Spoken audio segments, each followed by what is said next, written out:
I'm Lance Lysowski, the Sabres beat writer for the Buffalo News, back in Buffalo after a few days out in Saginaw, Michigan for the Memorial Cup, which, if you're not aware, is the Canadian Hockey League's, with a lack of a better way of putting it, Clash of Champions.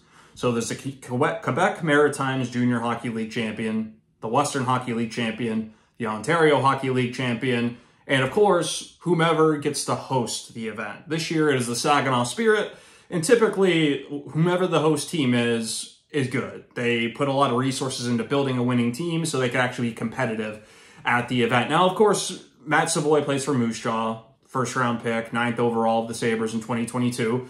Spoke about him in my previous videos, so not going to get into really any depth about him. I'll have more on Matt Savoie this weekend in print and online, the Buffalo News. I've got another story coming based on other conversations I've had when I was in Michigan. No, I want to use this video, this opportunity, to talk about Vsevolod Komarov, who was at the Memorial Cup. His team lost Tuesday night. Their season is over at Drummondville of the QMJHL. Komarov, a 6'4" defenseman, drafted by the Sabres in the 5th round 2 years ago. Very raw when they selected him. Rangy, lanky. You saw a really intriguing skill set there, and great with the puck for somebody as big as he is. The major detriment, which I still think it's improved, but it still exists, it's something he needs to work on, is the skating. His skating stride is not at the pro level quite yet.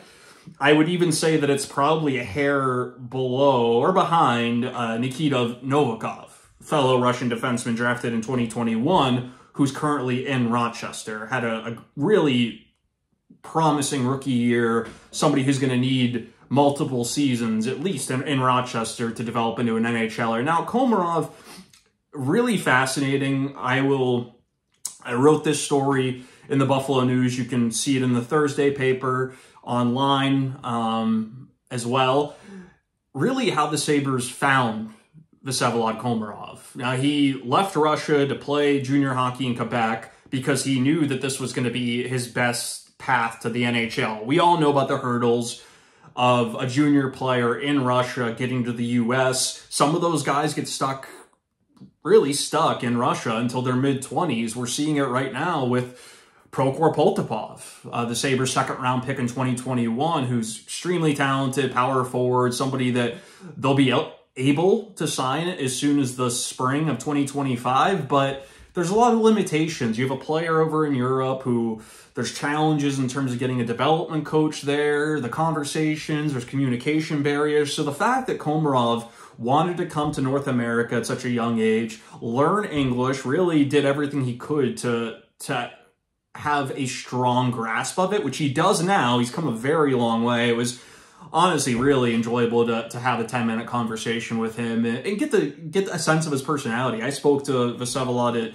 his first development camp in 2022, and it was mostly just one-word answers. He had trouble understanding most of what I was asking. We tried. We gave it a good go for about 5 minutes before I bid him farewell and good luck. And here we are again, where we were able to have a really great conversation to get to know his path a little bit better. He was one of these players that, I'm not sure if you didn't watch the Memorial Cup or any of the broadcasts, particularly when Drummondville was playing, he was highlighted throughout the broadcast. He was their best player. Their top defenseman, Maverick Lamoureux, a first-round pick of Utah a year ago, has been out, season-ending injury in early April, which has caused Vsevolod to have to be more of an offensive play driver. He's on their top power play. He's able to pinch more and take the risks that typically wouldn't see him make. But he hits the crossbar at the end of the first period on Tuesday against Moose Jaw while taking one of those risks that, in those situations he might not be able to. The offensive production really spiked. It took a jump. This is just another example of how those later round picks matter. Now, there's no guarantee that Komarov's going to develop into an NHLer. There's still steps that he needs to take, particularly the skating, learning in the American League level, probably for multiple years. He's only 20 years old. But this is a very important player for the Sabres to have now. 2 years ago, a long shot, a lottery ticket. Your odds of him hitting are much higher now that you've seen him have success at the junior level. he's developed these traits and intangibles that are really going to serve him well once he's with the Amerks. And this is somebody the Sabres really needed. You know, I know there's a lot of talk about what they have on their NHL roster, and for good reason. Look at their defense. Rasmus Dahlin, Owen Power, Bowen Byram, Matthias Samuelsson. We'll see what happens with Henry Jokiharju, a pending restricted free agent. The contract projections for him are around $4.5 million. I would bring him back. We'll see how they approach that situation this summer. But you look through their prospect pipeline, and I think that the general consensus around analysts, draft scouts, people who really pay attention to prospects and scouting, is that the Sabres don't have D prospects, that they're very thin on the back end when it comes to their players outside the NHL. That's not exactly true. Not only do they have Komarov, they have Nikita Novikov, who, again, can become an NHL player. Do I think he's going to be a top pairing defenseman? Not really. But when it comes to these two players in particular, Komarov and Novikov, why can't they become someone like an Ilya Lyubushkin, who is a really solid third pair defenseman in the right situation?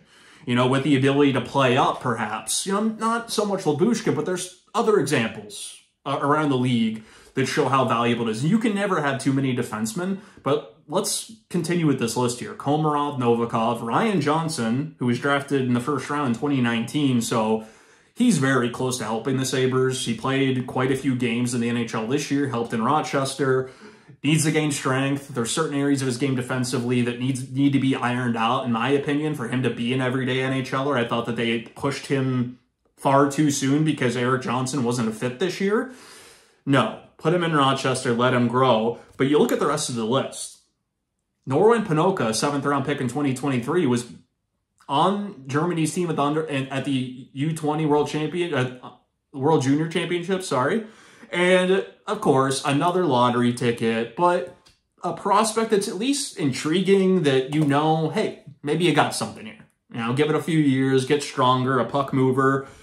Gavin McCarthy of Clarence, we know about him, drafted last year. Freshman at Boston University. The offense hasn't come yet. You got to like the skating and the defense, though. The instincts, there's a really good base there that the Sabres didn't just pick him because he's from Western New York. There's talent. Max Sturbick, 2nd round pick in 2023. Freshman year at Michigan State just ended. Right shot.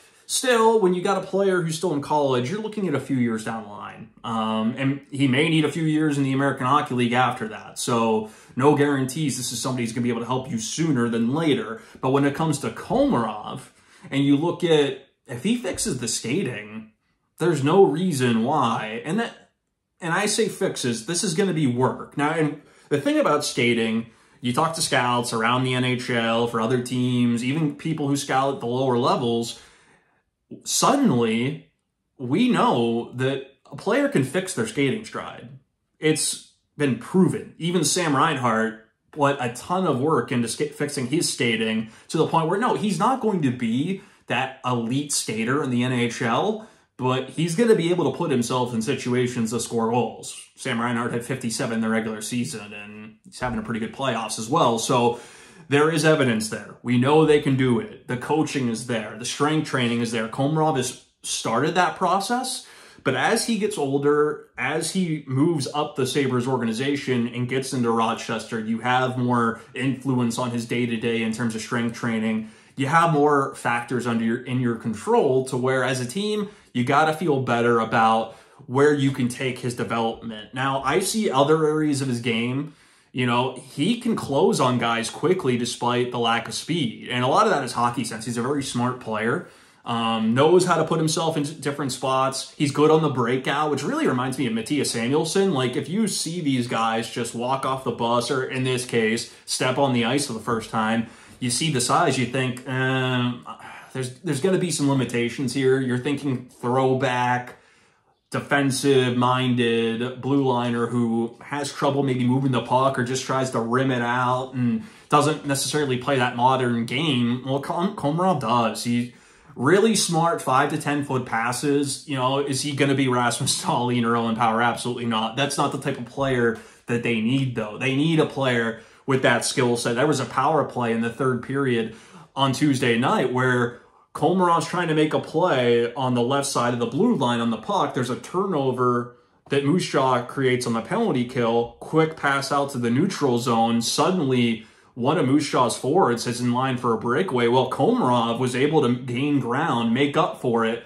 and managed to get his stick around to prevent really the player from making any sort of move to score on at that situation. Now, did he look graceful doing it? No, he didn't look like Cale Makar trying to make that play, but he made the play, right? Now, those players are going to be more difficult to make, gaining ground, making up for, that step when you get into the pros, but that's why you have to work with somebody. And I think this is really important for the Sabres in terms of their development in Rochester. Now, we heard Jason Carmano say last month, it was earlier this month actually, after Seth Appert's official promotion to the Sabres coaching staff, that they are hopeful, they are planning to keep Nathan Pache in the organization. Former Amerks defenseman, of course, we know that he played games for the Sabres, Calder Cup champion, knows what it means to play in Rochester. Now, he has a very close relationship with Ryan Johnson. I really liked what I saw Nathan Pache do, not only with the prospects in Rochester this season, but look where he helped somebody like Jeremy Davies take their game.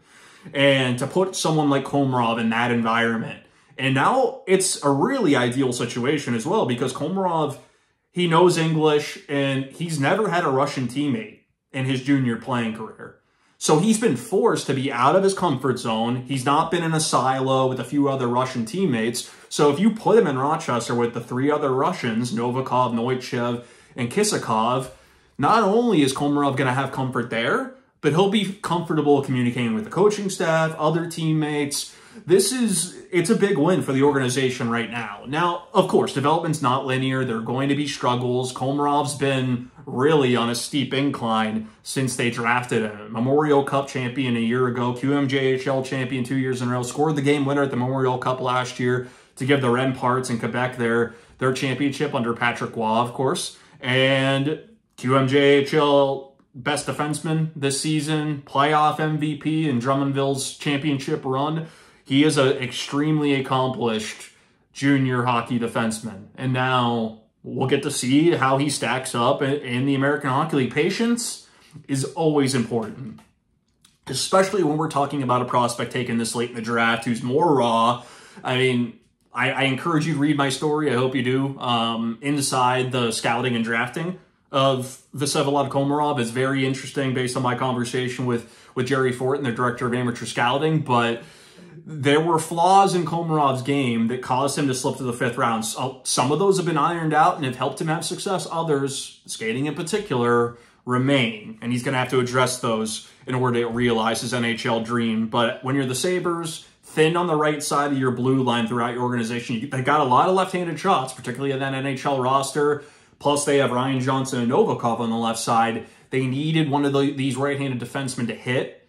Too early to say that's obviously the case yet when it comes to Komarov, but it's very encouraging when you put Komarov, they got Sturbeck, they got Gavin McCarthy, and we'll see what they do with the 11th pick. I don't think, obviously we've seen the last couple of years, best player available has been the theme for the Sabres for the most part. They follow their board. A lot of teams do because they put a year into developing it. They have those players ranked that way for a reason.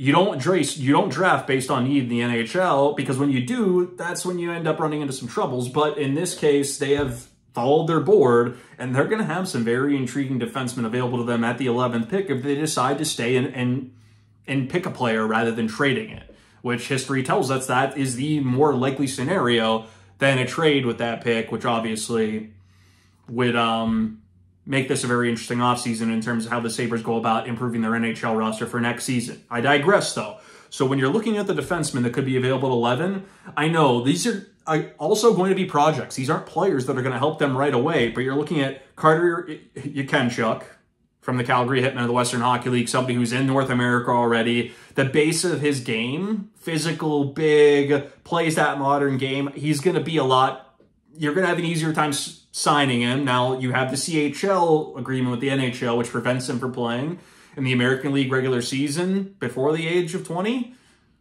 But, again, there's no reason why you shouldn't be able to take your time with somebody like that, because now you have Komarov, Novikov, Johnson, the NHL, with probably some additions coming for the Sabres on the back end. 1 or 2 maybe. Reshape that third pair. Connor Clifton has 2 more years on his deal. So you start to think about the timelines of when you may be able to expect guys to graduate to the NHL. This is really starting to add up. Now, Adam Jiricek is another defenseman to watch in the first round from Czechia.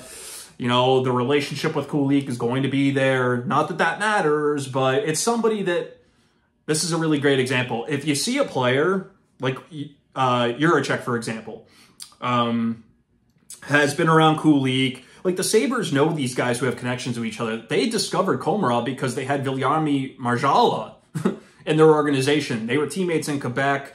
Going to see Marjala as much as they did, you get to see Komarov. You know, they had already drafted Marjala, but they're there to see development coaches are there. You have relationships with people on the teams in which they play on. It gives you a lot more information. Due diligence is so important leading up to draft day. We all think about, oh, well, the lottery's in April and they're going to go pick a player in late June. That's when the work starts. No, the work's already started for the 2025 draft class, let alone the 2024 one. You know, they're in the process of finalizing their rankings and getting ready for the NHL Scouting Combine next week. So EJ Emery, Leo Salin Wallenius is a Swede. So there are really talented players there with what they have in the prospect pipeline in terms of the forwards. It would be interesting to see if they go defense, but with Komarov emerging, Novikov's encouraging season, Ryan Johnson being on the cusp, and you look at Sturbeck and McCarthy, you start to think about how they might handle this, and there's no guarantee about positions. So if you see mock drafts out there that just automatically think they're going to go by position, I don't think that's the case. But Vsevolod Komarov, he's already signed to his entry-level contract, so don't worry about any situations there. The Sabres have signed him, and now it's going to be on to Rochester to continue his development. I'm Lance Lysowski from the Buffalo News. Take care.